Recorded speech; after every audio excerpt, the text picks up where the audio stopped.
You may begin. Thank you. Good morning, happy Sabbath.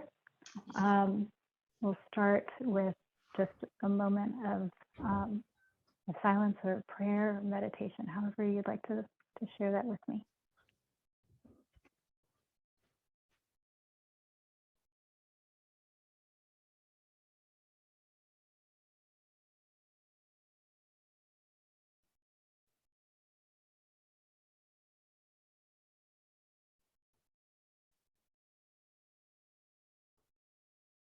Amen. So today's presentation will be kind of a recapitulation of the classes, the studies that Elder Tess has brought up about feminism, how we can see how feminism is, radical feminism in particular, is the antidote, so to speak, for the patriarchal system, for the male-dominated societies that we've lived in, that we've endured for thousands of years, and how we are coming out of that system and into our preparation for heaven. So this is what, since gender is our test, then we know that gender equality is something very important to focus on. So you're all familiar probably with this line of restoration up at the top. And if anybody at any time has something to say, please don't hesitate to interrupt, especially if I don't see the chat. Somebody feel free to interrupt me, okay? So we're looking again at this line of restoration. We know that it begins in Eden, therefore it ends, it must end. With Eden, and since this is a Reformation line, we know that we're going back to the beginning, back to a restoration of the kingdom, of our nature, of God's nature, of how we understand God's kingdom to be, and for our benefit here upon this earth. And I'm sure you've all been seeing the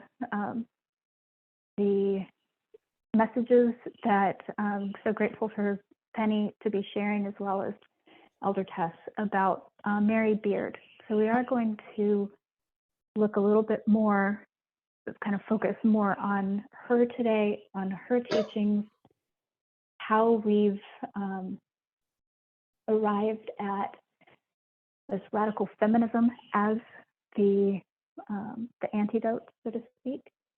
So within this line of restoration, and I'm also going to be tying in, I don't know if you can see these really well, but they're the people standing on the necks of other people that Brendan Bennett presented 5 weeks ago now, maybe more, 6 weeks. Time, I'm not sure about time. I could be way off on that. But I think it was the 11th of December. Yeah, I think so. Okay. Yeah, that's right. Okay. So maybe. We see, yeah, I know, that's why it was some time in the past. Yeah. A couple weeks, I can't remember. It's very easy to find on the, I think he did a presentation on the Midnight Watch channel, but the most recent one he did was on the repairs of the breach, the Sacramento group. So I'm using his illustrations that he did of the person standing with their neck over on top of this other person. And I thought it was a lovely illustration to show that it's not necessarily, so I'm going to kind of lightly go over this because it's more complicated than what it appears. But Adam and Eve, the sin that, well, we'll just state that Adam blamed Eve. And therein, Adam is standing over Eve, standing on her neck, punishing her. But who's the sinner in this instance?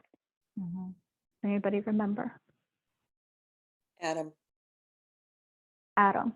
Why is that?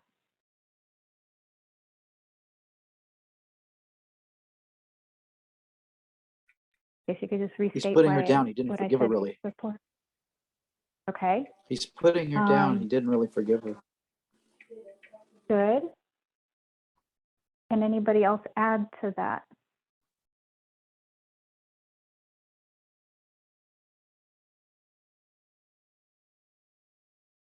Okay. So the other thing that I was, I guess I took out from Brendan's presentation or study was that they were looked upon differently. I think, David, you got there closely, but it was just kind of another way of looking at it that, and maybe you said it and I just, because it wasn't the thoughts that were exactly in my head, I might have been unfair with what you said. But the treatment, the way that Eve was treated afterwards, yes, it was because she was being seen differently, just as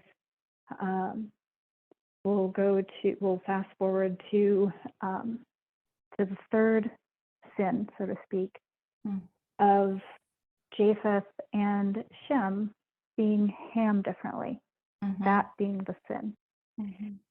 And so with that in mind of seeing how the patriarchy has been in sin all this time simply because it treated women differently. Is that clear? So I mean, we can see slavery throughout this history. And we can also, I mean, this is pretty much an identical reproduction of a line that the elder tested a while ago, but well, except for those two, I added that. Simply just to highlight that there was a transition from Rome into papal Rome. But we can see that slavery is throughout this whole entire history. Inequality is seen from the very beginning, from the very first sin. Inequality is established. So when we look throughout all this history and we see that men were holding all the power, what power would women have? Or would they have any power with the, I guess, like the same, of course, it's not going to be the same as men, but do they have any power to speak up? Do they have any power to assert their individual rights? Or did they hold any power at all?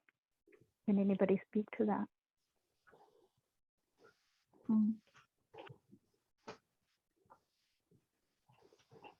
Maybe my question wasn't clear. When we look at the power that Adam is exerting over Eve, Adam has the female in captivity, so to speak. He's putting his foot on her neck and causes this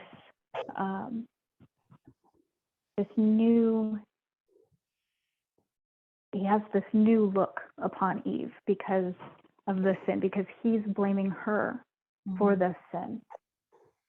So does she have any power?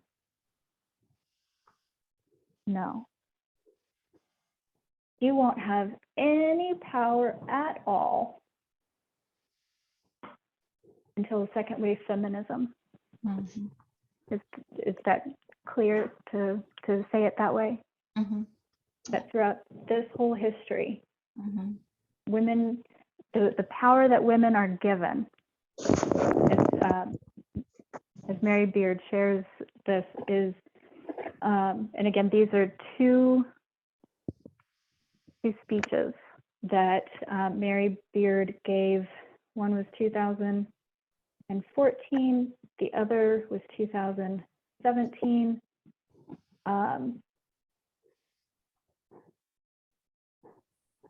And the title of the book that published both of these speeches is Women in Power.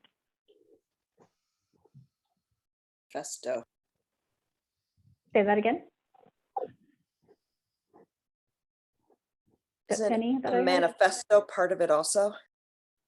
Yes, but Women in Power or Women and Power? I think it's Women, Women and and Power. Power, a manifesto.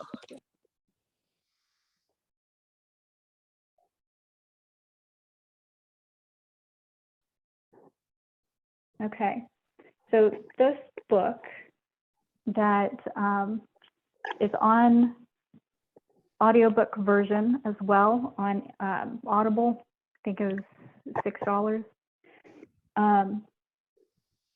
It's something that I've just listened on repeat to, just to get the basic framework, because of how she's putting this argument together, how she's seeing that when Western history begins, and she's placing Western history beginning right around the time of the Greek and Roman empires. So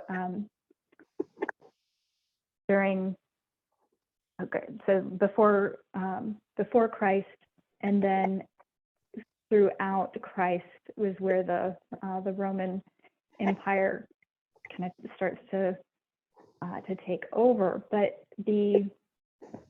Homer being a Greek author, Homer wrote the Iliad and the Odyssey, and both of those books were ones that was my freshman year curriculum in college, part of it. But were we taught anything to do with women in school, women in relation to the Homer's Odyssey?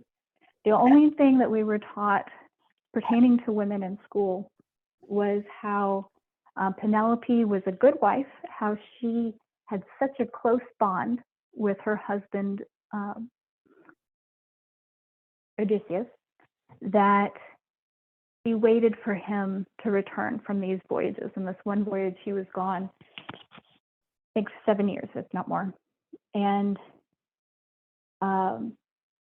so she just knew that he was going to come back one day, and he did come back, and he came back in a way in which was kind of surprising. He disguised himself, and there were a bunch of suitors that were trying to take over Penelope's rights as a land owner, because she doesn't have rights of her own. But since Odysseus is gone, a lot of different people are trying to take ownership of that, the property and the land, and in particular Penelope.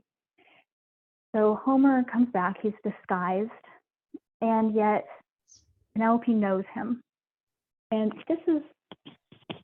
it's an odd ideal to have, but it's an ideal that I took on as what a great relationship these two people have, that they're able to still identify and recognize each other, even though time has torn them apart for so long. But because Mary Beard reintroduced this into, well, through elder tests, introduced this into my present understanding, I see very clearly how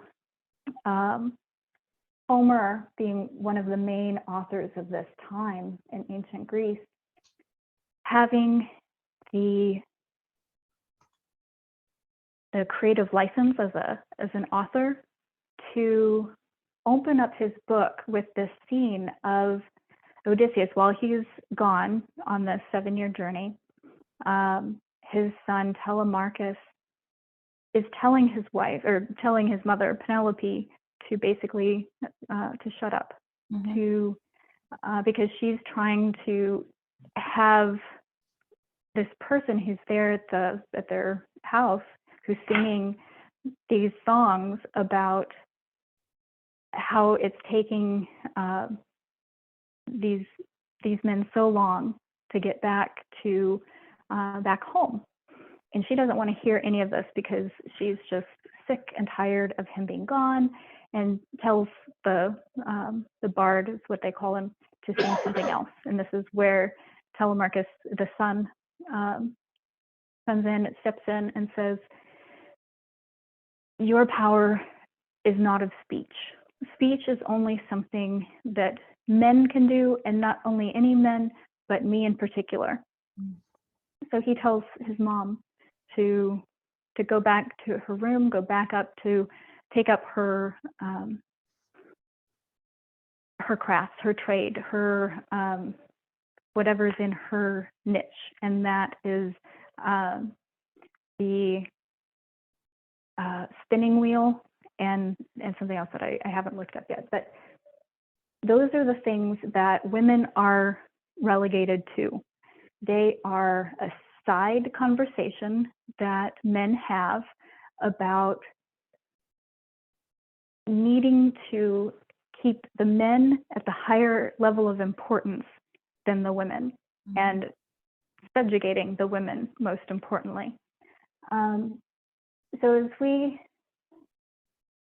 kind of take this look back at our, I guess, kind of the ruling, not the ruling classes, but the kingdoms that God's people were surrounded by and within during our history, we have what is kind of demarked as the beginning of Western civilization, when Greece and Rome start to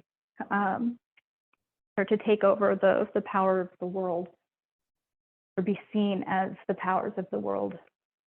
We have Homer's Odyssey speaking to women not having any power, and not just it being, the man's job to speak, but the man's job to silence women, or silence a woman, in this case, the mother, the wife figure. And the same thing with, as we progress through history, Ovid, he wrote the Metamorphoses, which Mary Beard recounts as this major important work that has probably the second largest printing to the Bible. So there's a lot of weight hanging on to these words of both Homer and Ovid. The Metamorphoses in particular has this way of shedding light on how women transition into these other states. So this one story of Io, this beautiful woman that Zeus, the father god figure, has a love affair with, even though he's married to Hera, he has a love affair with many women, and on, I guess, combination of earthly women as well as godlike women. But the transition that Io takes in the Metamorphosis is kind of a retelling of Greek and Roman mythology. Io, as she's brought under Zeus's command, is also turned into a cow. So she can't say anything to leave anybody thinking that she had an explicit affair with Zeus. He turns her into a cow, so all she can say is moo. And of course, the the story, the mythological story, goes that he did this for her protection, for Io's protection, so that Hera would not kill her. How great of of an example. But it's kind of like, well, I was going to liken it to the hijab, but I'll get back to that later. So Ovid in the Metamorphosis shows this transition that women go through in life, but not as, burgeoning women out on this political scene, but rather as subjects directly under men's control, and the speech of that woman in particular is under the control of men. And he uses another example, Io, and Echo is the other one. Echo is this lovely, beautiful woman who falls in love with this beautiful guy, and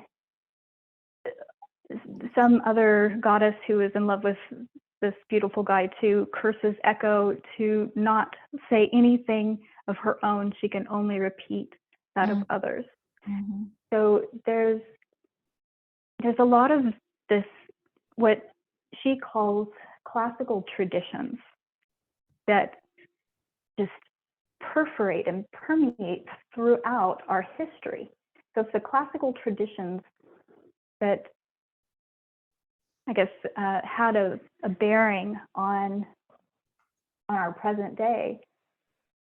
If the Greek and Roman Empire, the start of the Western world as it's known today, has these classical traditions, speech and oratory, only for men, namely to silence women. And women can only use speech and oratory if they are using a deep voice, if they are acting more like men. It's rare, one, that we find that. There's only 3 examples that she gives. And the one example, the first example that she gives, talks about this person that they label as an androgyne, which is androgynous. It's a person that has both male and female qualities, but the only reason that they allow this androgyne to talk is because she has such male qualities about her. And women, so it's rare for women to speak, but when they do, they are oftentimes portrayed as victims or as martyrs. And as victims, they use their speech to denounce their accusers, which they're also painted in Western civilization stories, mythology, as having their tongues cut out so that they cannot actually verbally speak their accusers, denounce them, to point them out. They get their tongues cut out in certain plays. And in another play, another writing, their hands are cut off, or this one woman's hands are cut off because she's a weaver. Her work is of the loom, and so she weaves this tapestry that paints this picture, depicts what happened to her, the violent rape that she endured, and what's her the punishment, I guess, is to get her hands cut off as well as her tongue. So it's anything that a woman can do on her behalf. If any woman acts on her behalf, on her own behalf, then she's condemned. She's silenced, both in verbal speech as well as artistic speech, expression of abuse. But women can also speak as martyrs, and this is where all they're really doing is pronouncing their own death. They're speaking as Christians, as just I forgot the other, there were two different references that Mary Beard talks about, where martyrs, there's the Christian martyrs, and then there's something else, but I can't remember right now. So we'll just focus on the Christian martyrs. They're pronouncing their death as they're proclaiming their faith and their belief in God and in their salvation. But they are very rarely remembered, other than just maybe what some people may have said. Their life isn't necessarily recorded as much as it is their death. Mm-hmm. And this is spoken of about this androgyne, that it's seen as a freak of nature for women to have this power like men have. They're considered freaks. And one gentleman who Mary Beard talks about in describing this androgyne, they record her death, and this person, this gentleman, I can't say gentleman because he's definitely not, mm-hmm. but he has this this saying that she uses where freaks like this should not be remembered except for their death. Mm-hmm. So this is how women are viewed, how they're treated, how they are repressed, suppressed, just how unequal they are. They can speak, women can also speak about womanly things, about rights for women, like the example that Mary Beard uses is of Hillary Clinton speaking at the UN, one of the UN summits, and Hillary Clinton doesn't speak for everybody. She speaks just about women's issues that she's predominantly speaking about. And this is the venue in which women's speech is acceptable. If women are speaking on womanly things, like women's rights, helping children get fed, things like that, those realms of speech are tolerated for women. But as soon as they try and have a voice that encompasses men as well, that's when they get the pushback. That's when they get the attacks against them as having poor appearance, being ugly, or having no sense of humor, having attacks laid upon them, but the men just saying, "Oh, well, I was just joking. You don't have a good sense of humor." This is how we come to understand our place within radical feminism, because radical feminists have, since their beginning, since the second wave of feminism from 63 to 89, I think is when she marks the second wave feminism, is that so the personal equals the political. So women are now speaking out, not just for their class, but for all humans. And they are attacked. They're called bra burners, even though that never actually happened. There were no trash bins caught fire or lit on fire that burned any sort of apparel. Or so again, that goes to the myth of this evil, ugly feminist, that we don't want anything to do with the radical ones because they're ugly. They burn their bras. They have nothing to do with anything to do with women. They just want to destroy all men. They just hate all men, and they're ugly, and they have no sense of humor. So they're attacked on their appearance as well as their personality. And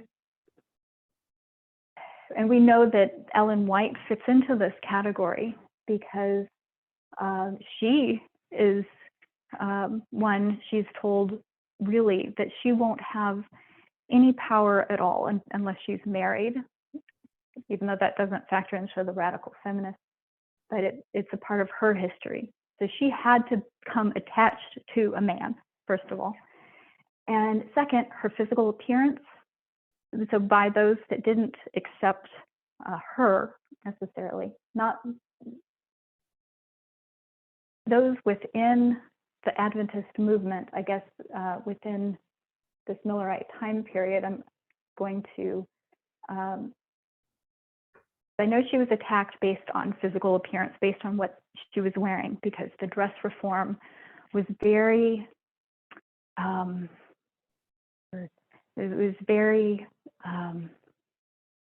it had with it a lot of conflict.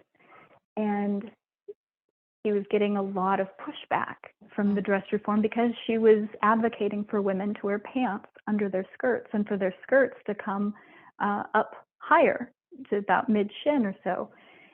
And so you could see the pants underneath, but that would allow women to be warm in the winter. And it would also not necessarily be so radical as to, because the women who advocated for pants alone in this early Millerite time, or I'm sorry, not the early Millerite time, but in the dress reform time, so that's going to be closer to the end, the 1863, and that's typically where we mark the end of the Millerite line. But she is, she's not advocating for the full acceptance of pants and pants alone, because she sees that that's a bridge too far. Mm-hmm. That the women that are advocating for pants are, they're not necessarily acting with the right mindset of what she's helping people to understand as a Christian mindset, and or of a true religion. So she kind of goes somewhere in between, but a lot of people classify her as a radical because it's so different from the regular conservative dress reform, and of course it's so much of a departure from the high fashion of her day as well. So we see that she's set apart from the liberal feminists, those that of her time are, up with the Paris fashions and express their femininity because they choose to, or at least, so this is my example using Ellen White's time to illustrate how she did not fit into this liberal mainstream feminism, how she really was a radical feminist, because her personal message pretty much was a political message. She was stating that there should be no acceptance of slavery, that she might have had a little bit of a slower time thing, that men and women are both equal. She probably said that without it being stated that way, just with her her being, just with her speaking at the pulpit. So she's putting herself as equal with men. She rejects the beauty standards of the day, whereas I know that the liberal feminists kind of started, well, I don't know, maybe there's kind of liberal feminists and cultural feminists kind of in throughout this whole history, but I know that Elder Tess was specifically talking about these three during the second wave feminist movement. But the personality, the person not being political is where the mainstream feminist fits in. And this is where anything that a woman chooses is empowering to them because the woman chooses it. But when we look at what that actually means, then we see, okay, in Muslim tradition, it is said, Muhammad does speak of women choosing the hijab, the head covering, or the full face and body covering, because it protects them from men. I actually spoke to an imam back in 2014 specifically to get these answers for myself. And this is one of the first things that he brought up, because I said that I didn't believe that all these thousands of years that men are still needing to be separated from women for their own good, so that men don't get overcome by lustful desires and women don't get swept up in, desire as well. But doesn't it strike you as, very, very limited in thinking, in giving men such a, I guess, kind of reinforcing that idea that men have to be restrained, that it's the woman's job to keep men pure, so to speak. And so Muhammad's wife asked for the hijab, asked for separation between the sexes, because that protected the women. But really it doesn't protect the women if these abuses are still going on today. There's maybe even worse abuses going on today in some cases than in Muhammad's time, and 1400s, I can't remember exactly. It's been a while. He's been around for a while. But anything that a woman chooses is empowering for her is false when we look at prostitution. So we looked at the hijab, the prostitution argument of, sex work is empowering for women because that's the best way that they can make money. I've heard that being a debate or a point of argument. Mm. And it may be true that many sex workers have a very high income. But are they actually equal to men? Mm-hmm. Not at all in this liberal mainstream feminism, because they are working within an industry that is specific to women being subjugated to men. Mm-hmm. And there's all of these different avenues of sex work, of I guess prostitution, but not only prostitution. Many people have these domineering master-slave type relationships with other people who they have sex with. The dominant and submissive, these are not equal. These are very damaging to equality, actually. When we say, well, women can do anything that they want to, we have given them their freedom. They can do sex work. They can be a part of this beauty cult. That there's a really good documentary on DW, Deutsche Welle, on YouTube. I think it was within a couple of months, that recent, and it's called, maybe it's within this year. It was 2021. It was called the Beauty Cult of Social Media. Mm-hmm. And it's really good at highlighting how these girls in particular get roped into this cult, this culture of high beauty standards of always being made up, so to speak, always wearing makeup, always having your hair just right, and showing it off to your friends or people that you don't even know, that may be at first disguised, where the facade of empowerment, because the woman is choosing it. But what choice does she have within that beauty cult, within that within social media in particular, to be equal to men? Mhm. If she's trying to constantly look a certain way, I guess men could be a part of that as well. But our test really is to move away from patriarchy. So that's how I'm going to be framing the argument.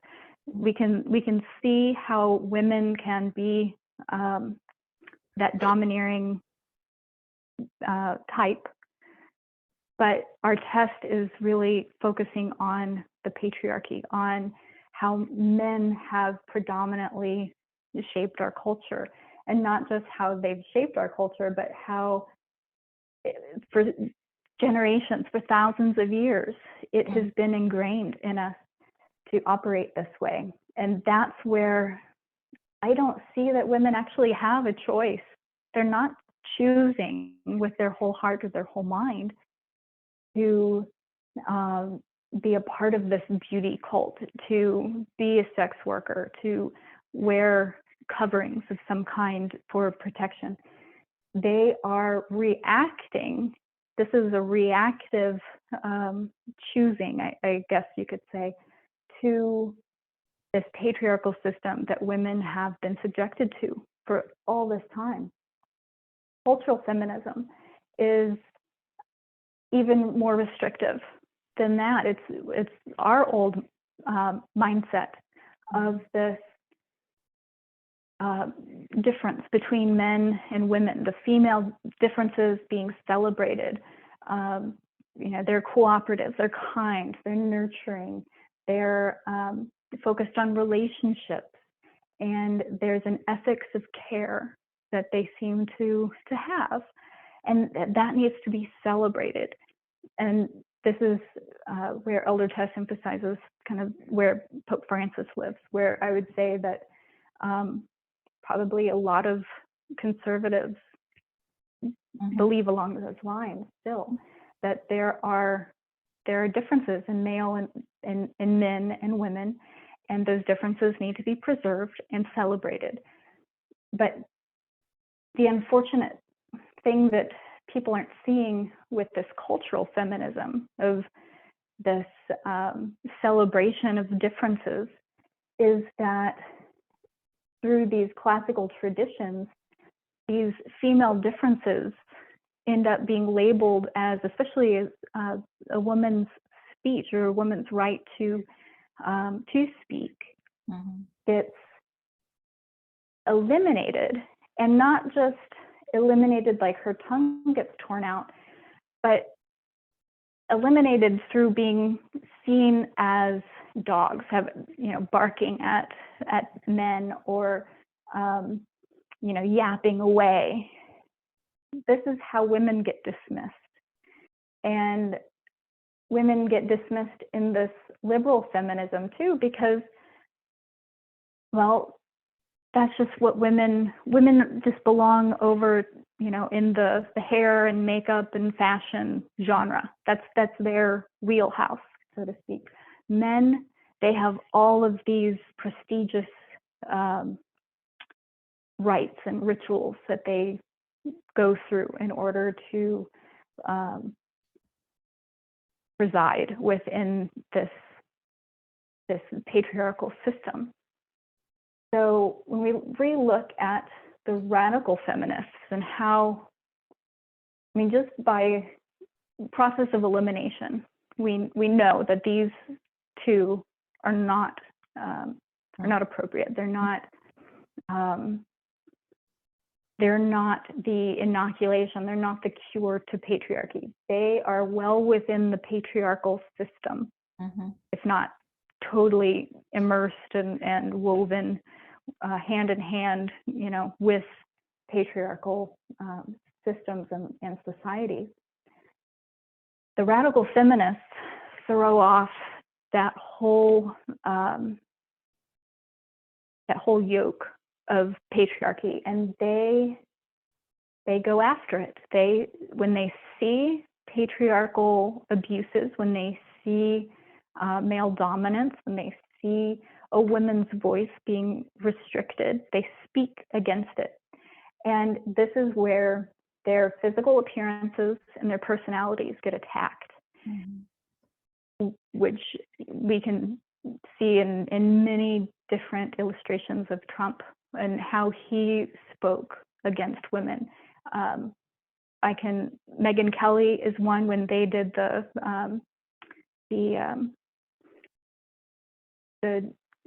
live debates, and I think it was the very first debate, and Megyn Kelly was the debate moderator, and she kept pressing on this issue of how Trump sees women, and it's a derogatory way in which he sees women.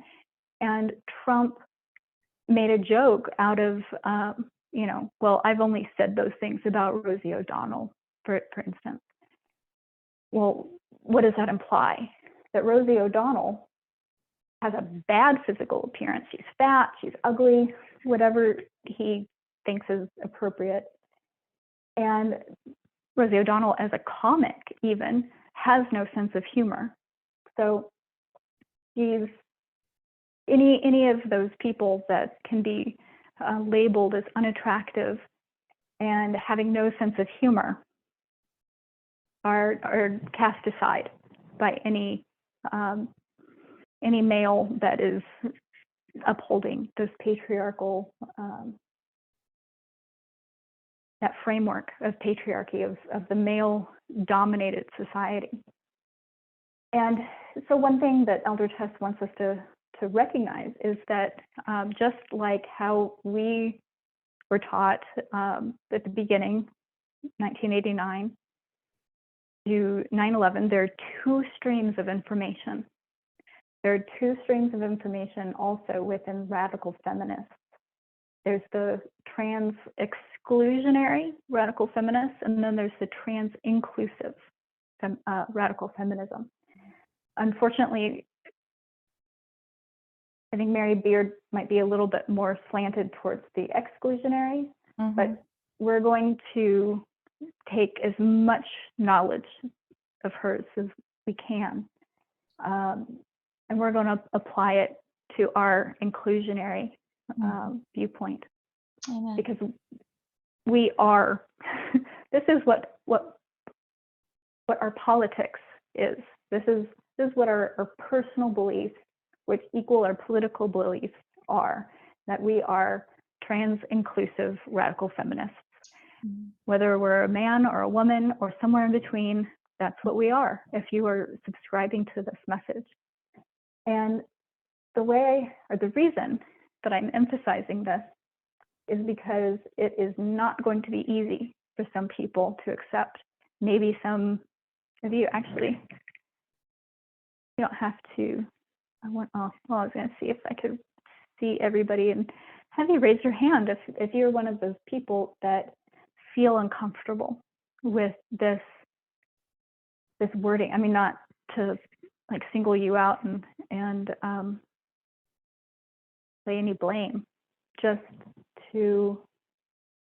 if anybody has this viewpoint and they see that it is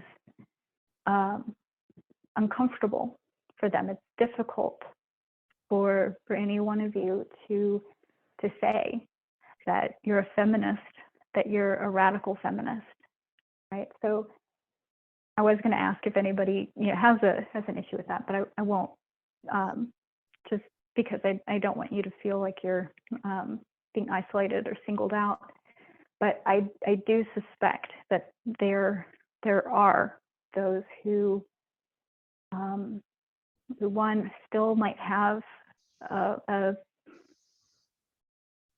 maybe an issue with transsexual people, intersex people, bisexual, anybody who has kind of deep within their minds have an issue with gender equality, you're not going to have an easy time during the Sunday law test, during this. Well, none of us are supposed to have an easy time of it anyway, but this is probably going to illustrate or predict a future shaking of who truly accepts and who truly does not. And what I'd like to do, which is why I asked for input, was for those who don't understand, if there is a question that you have, that we can address it today, because this is a life and death message. This is a hard saying, and I don't want anybody to feel left behind. I want to make sure that there are opportunities for your questions to be addressed, whether it's here on this recording, or if it is to your Bible worker, to Aaron, to Elders Shaquetta or Tasta Parminder. There are so many people that are here and willing to help. I really don't want to leave anybody behind. So while we're at this stage, does anybody have a question? I see that I've got some messages. I don't think I'll be able to read them. So if anybody has questions or wants to read their comments, go ahead and speak up now while you've got a moment.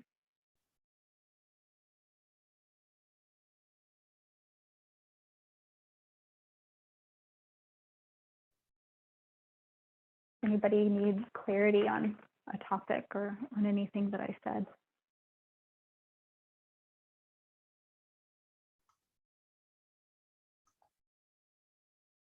Does anybody have a different viewpoint or a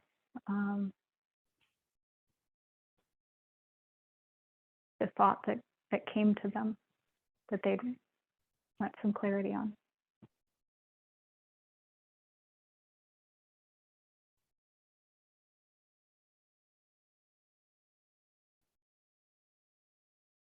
Okay. So then for your homework, just kidding, not at the moment, okay.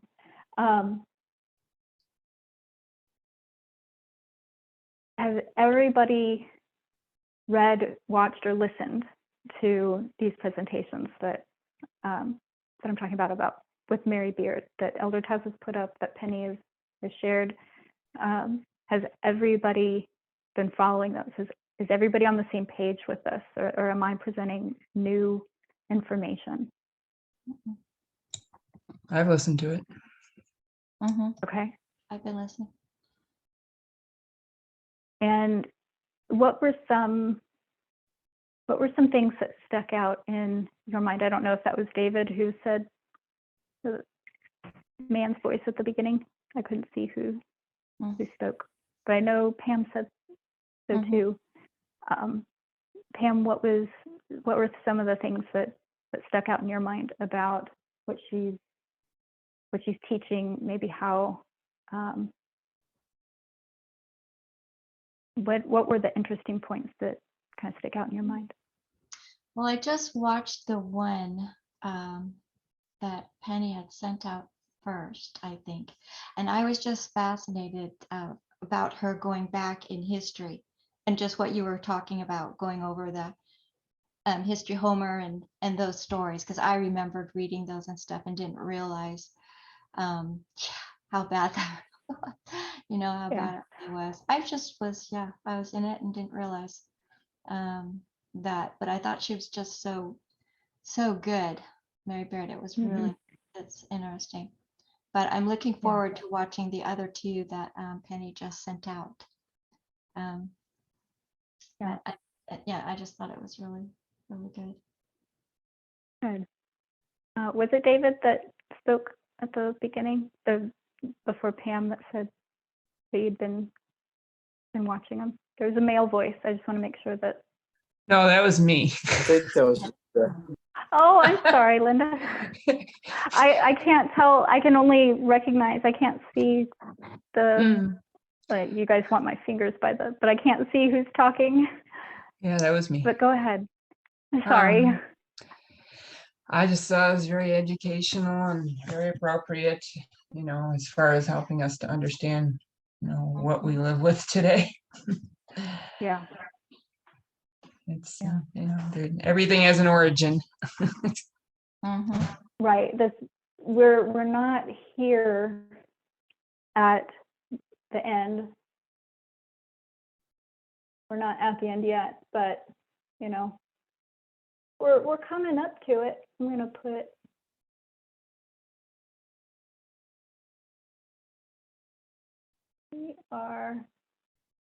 that is 9/11. And we have this as the increase of knowledge, 2019, and the formalization at 2021. So we're in between Panium, the formalization of the Sunday Law message, and Sunday Law itself. Oh, Aaron, can you say what you typed? I'm not going to be able to read it. I can read it for you. Or if any. Okay, yeah, go ahead. It's which videos by Elder Tess are we referring to, please?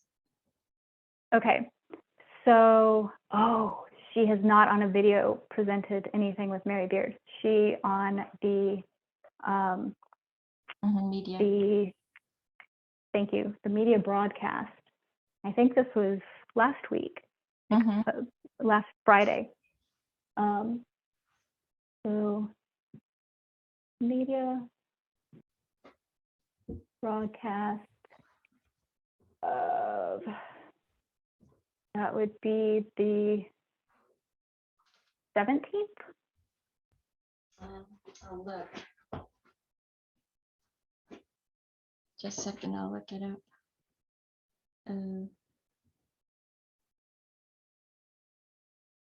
But that's where she shared about Mary Beard. So if you guys thought you missed some videos, I'm sorry, you didn't. It was just the media broadcast where she put that out, and it resonated with me. I'm sorry, what day? Yeah, I think I do. I think it is December 17th or 18th, December 18th maybe. And it's called Mary Beard, Misogyny from Ancient Paganism to Now. Yes, definitely Friday, December 17th. Yeah. Okay. Misogyny from ancient, what to now? Misogyny from Ancient Paganism to Now.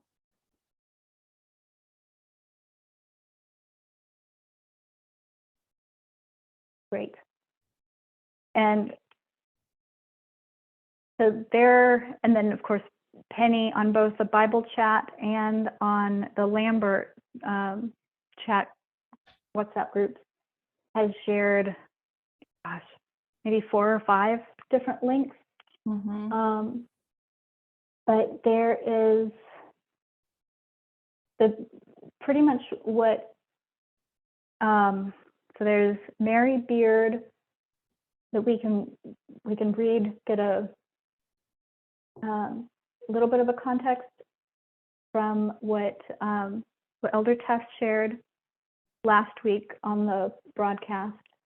But there's also, so within that, there's also many, I guess, like if you tease out the details, there are pretty much just, there's many references that she makes, but the 2 main points that she keeps bringing up, Mary Beard keeps referring to, are these two lectures that she gave, one in 2014 and the other in 2017, that the Women and Power, a Manifesto, is this book that has the transcripts of both these talks. Mhm. So that has the text in full form, but then there's also, I think Penny has shared, I know she shared 2 links that give these lectures in their entirety, separate videos, separate times that Mary Beard has presented these 2 studies. And if you can't track where I'm referring to, where I'm pointing back to, hopefully you'll be able to, on WhatsApp, be able to find me one way or another. Just ask on your forum where these are coming from, and we'll reshare the link if you're not seeing them. But I think Penny shared the most recent one just a few days ago. There's one From you have on the yesterday. yesterday, Thursday. the London book Monday. review, I've got Thursday. this video Yeah. covers the second part of the book Elder Tess suggested, and then she's got this audio covers the first part of the book Elder Tess suggested. So Right. it was recent. Yes. Okay. So and both of these, that's why I keep pointing back to the Audible version. So Amazon, I want to say Amazon has partnered with Audible, but Oh, maybe I'm wrong. I keep seeing like Kindle and Audible having some connection. But these 2 speeches are also combined into one on Audible, okay. audible.com. Great. It's $6 or $7 to buy. It is, I think, an hour and a half. Okay. And it's so information packed. The biggest takeaway, I guess, that I got from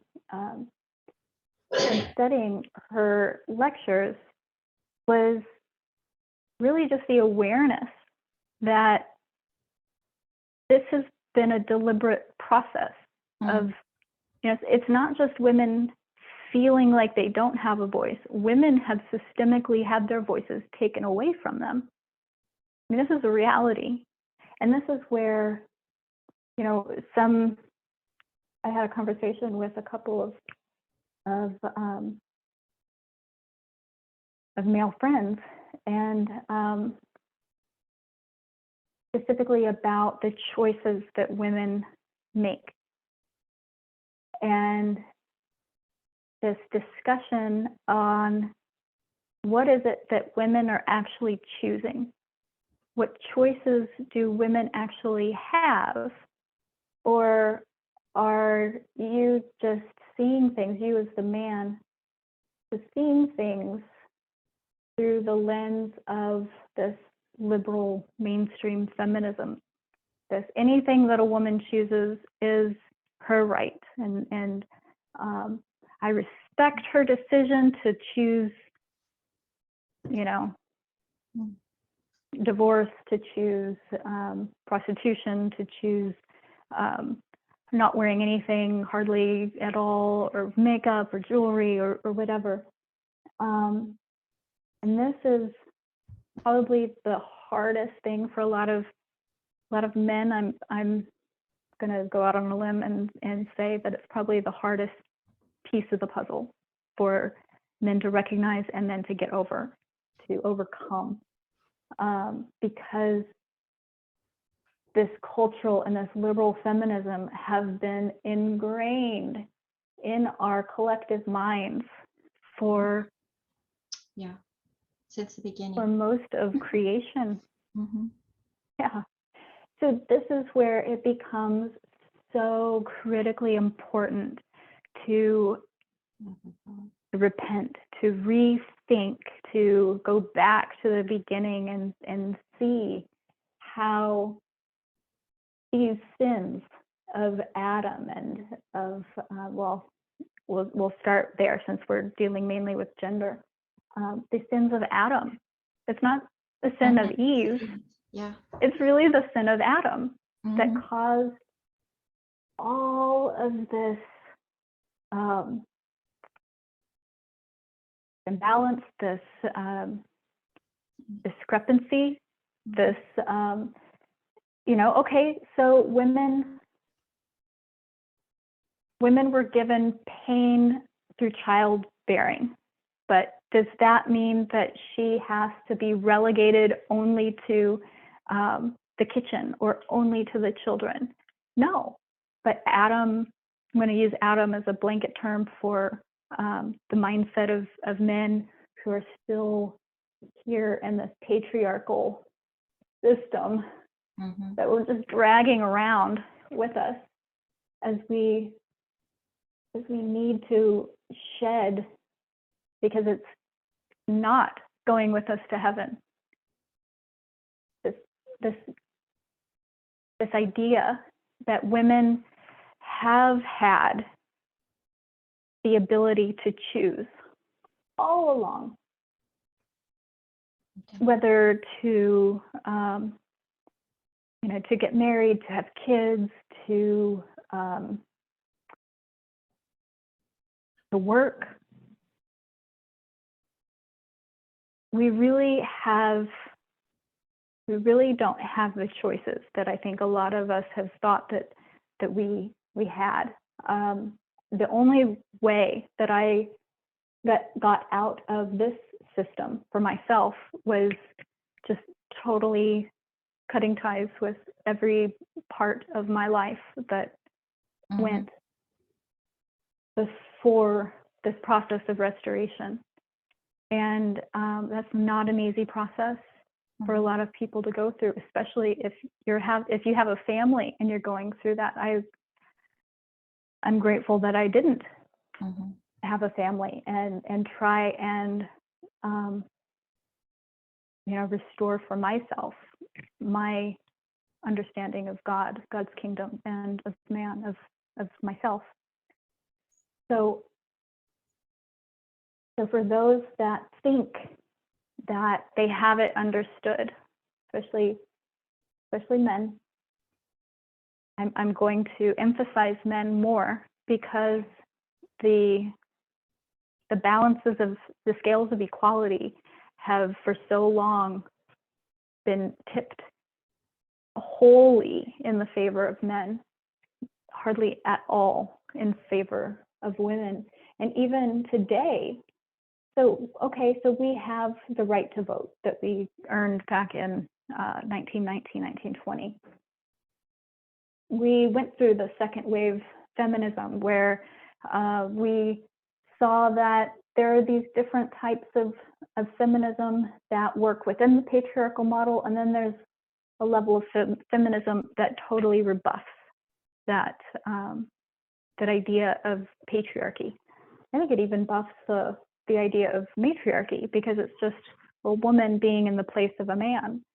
And this is a total break from that type of abusive system. And to see that it's important for women to have their voice, not just in private, not just with their spouses, not just with their male friends, not just with their church family, but in public speeches, in debate, and in comment forums. And this is what Mary Beard talks about as politics in the widest sense. So this is how important our our representation as personal equals political, how important it really is to understand what this personal equaling political means. If we're looking at political in the widest sense possible, then we have to look at how the voices of women have been systematically silenced since the beginning of the Western civilization. This is, you know, kind of where writing flourishes and you know, traditions catch fire and continue until we deal with them, until we see, okay, yeah, all right, so these are the things that they had to deal with, that civilization had to deal with within ancient Greece and Rome.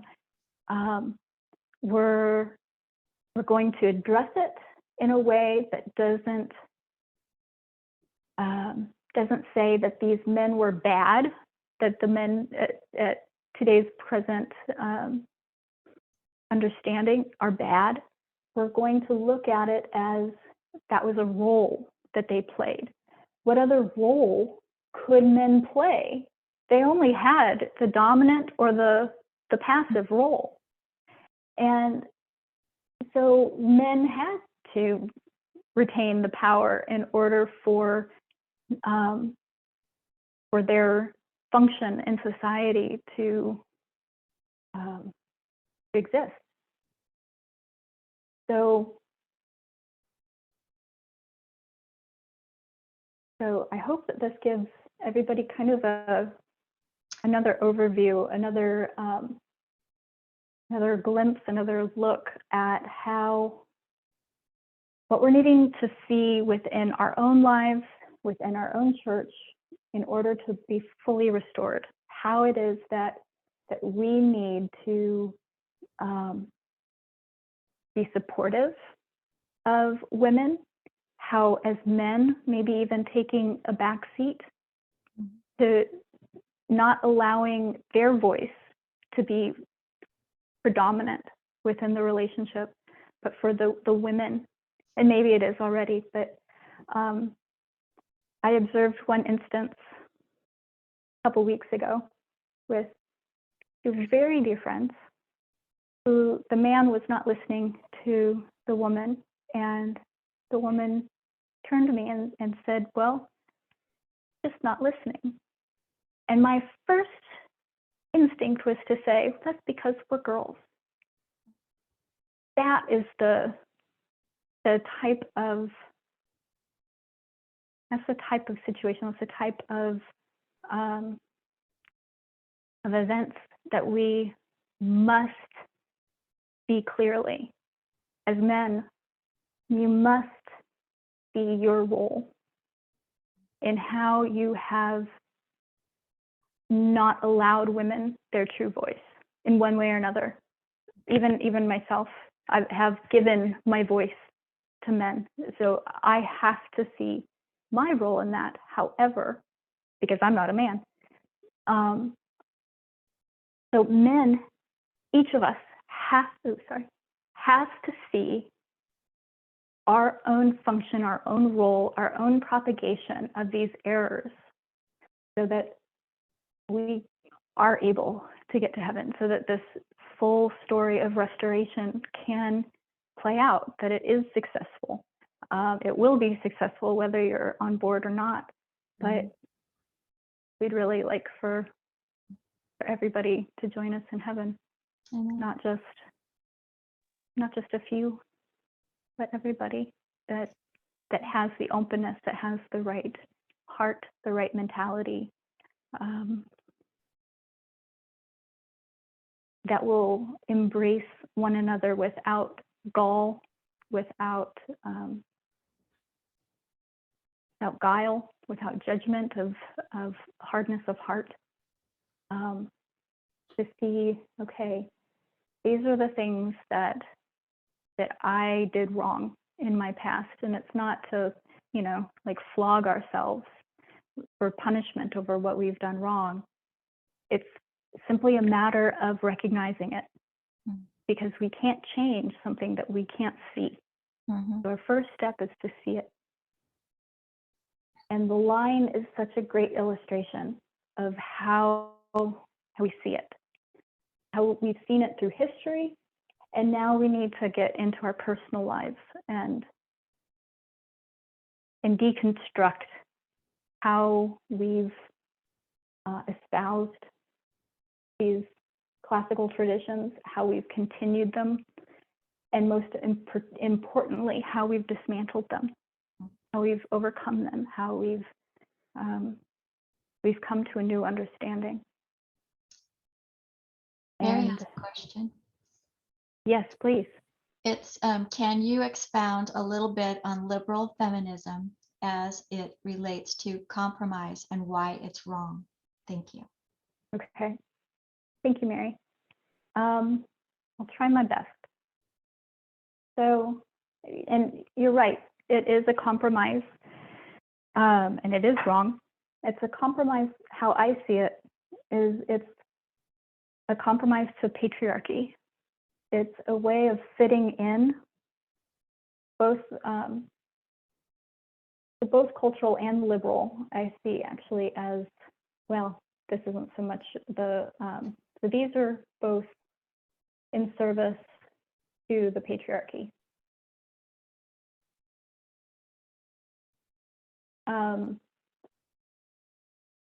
The way in which the cultural feminism hones in on the male-female differences, whereas the liberal mainstream feminism, it emphasizes any choice that the female makes that's empowering. So any choice that a female makes is empowering because she has chosen it. It's a compromise. I see it as a compromise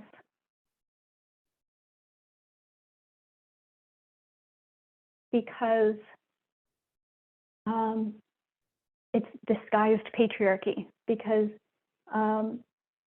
anything that a woman wants, she chooses. I definitely think I spelled that wrong, but I don't think I fixed it well. She chooses blank, and this is empowering. So this is what the liberal feminism says, that she chooses to be a part of this beauty cult. It's my terminology. She is not going to see this as a cult. She's going to see beauty as the standard to achieve. to aim for. Mm-hmm. It's a compromise because it completely flips the switch. It's not, she's not choosing any of these things for her benefit. She's choosing these things as a way to exist within the patriarchal model. Mm-hmm. Does that make sense?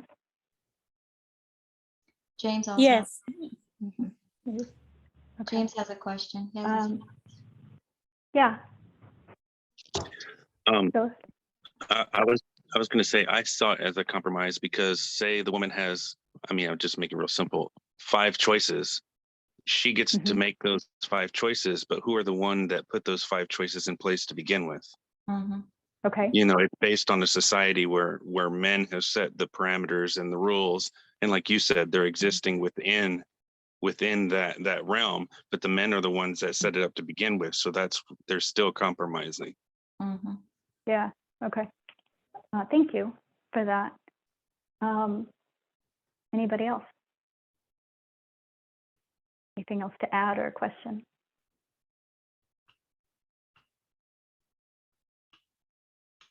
Are we doing on time? Okay, we got like Perfect. 10 minutes. Yeah. Perfect. But I don't want to, if anybody else has comments, I think there were a couple other, we got, I don't know how many, there's a red dot that I see. I thought I saw Richard say something, but I couldn't tell what he said. He said, I had the exact thought this morning, Alyssa. I can't remember. All It was right, so, talking about something. okay, I'm guessing it had something to do with the, women having, because Yeah, I I thought was I saw agreeing with the other- point you had made. It's okay. Okay. You can reiterate it, it's fine. Okay. Yeah, I'm Well. oh, go ahead. Go ahead. Nope, go ahead. All right, it was about the impact that families, the changes that families have had to make, and especially our family with children, and and the varying experiences that we go through. But what hit me my time of saying I had that same exact thought this morning. It was so crazy because I had another thought that was kind of I was lashing myself because of it's easy to lash yourself, especially being a male, and but you went to right after that, you talked about another thought that I was having this morning, and it was just about you went to what we as men, the changes that we have to make and the impact that we have had, and that was another thought that I had, and it was the first part is just so agreeable. It's easy to say, our family has had to make changes, but then it really hits home being a man and having 4 women every day and realizing the system that I've been a part of for so long. And it's just, I understand, we have to, look at things not emotionally, but through the prophetic lens, but it's so terrible, and it's, it's just, so anyway, I'll just stop there. It's just sickening, the system that we live with. I'm sorry that you guys have to go through this. Thank you.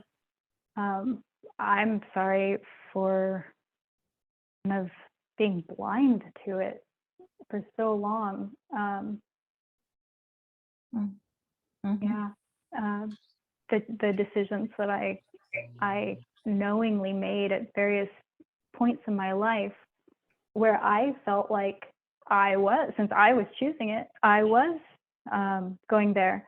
I was free to make that decision.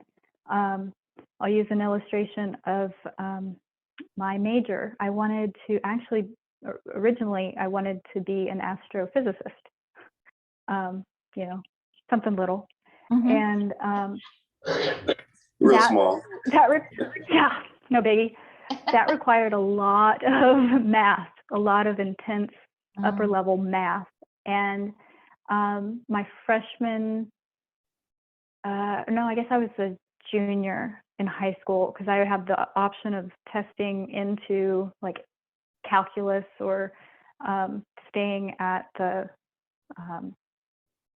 like advanced trigonometry or whatever the, the non-AP classes, the regular classes that everybody else would have.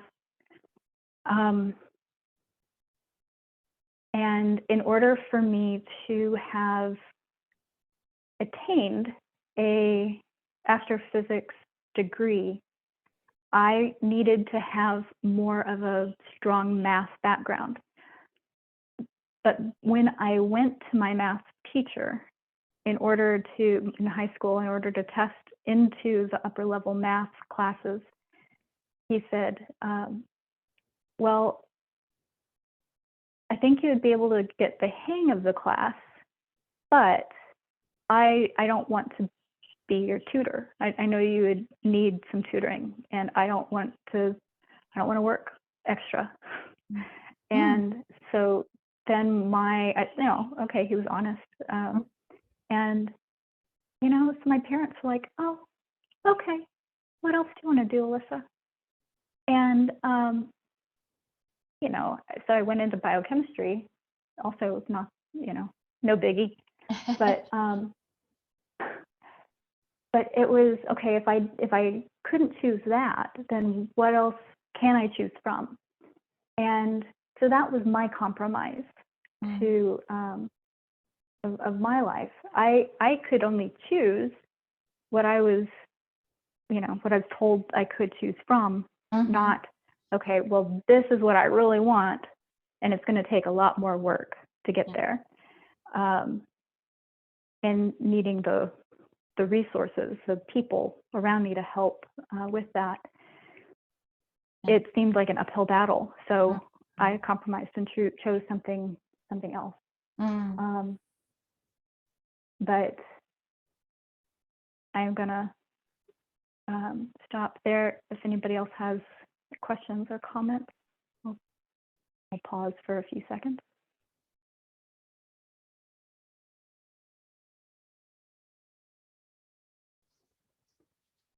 Well, I thank you for Okay. this review. It was great. Thank you. Praise the Lord. Always benefits both ways. Amen. I'll ask you all to join me in a word of prayer.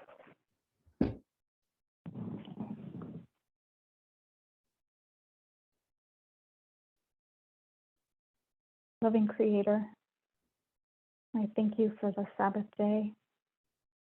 I thank you for the elders that you have put into our paths. And I pray for them. I pray that they continue along the steadfast path they have courage, continue on.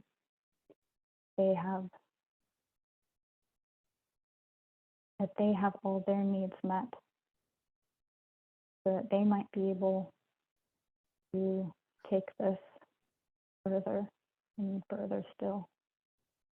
I pray, Lord, for all those that are listening now, that are live, as well as that may be joining later. I pray, Lord, that our hearts and our minds be opened more fully, as our hearts and our minds will allow for us to understand your will and your design for us. And I pray that we recognize your voice, we continue to thrive, that we continue to grow. Pray that we continue to grow together as well. I'm grateful for all of the people that you've brought together already. I'm grateful for the lessons that we've come to learn, that we've come to understand as needing to learn in order for our hearts to be purified, our minds to be clear. And through the name of your Son, Jesus, I pray in his name. Amen. Amen. Thank you very much. Thank you, everyone. Thank you. Amen. Merry Christmas, everybody. Take care. God bless. God bless. Amen. Happy Sabbath, everybody. Thank you so much. That was so beautiful. Thank you. I'm very sorry. Thank you. Thank you, Alyssa. That was nice. Is that Jim? Thank you. Thank you. Thank you. I appreciate that. Happy Sabbath. Happy Sabbath. Happy Thank you, Sabbath. Gloria. Happy Sabbath, everybody. Have a really great day. Amen. Yes, thank you.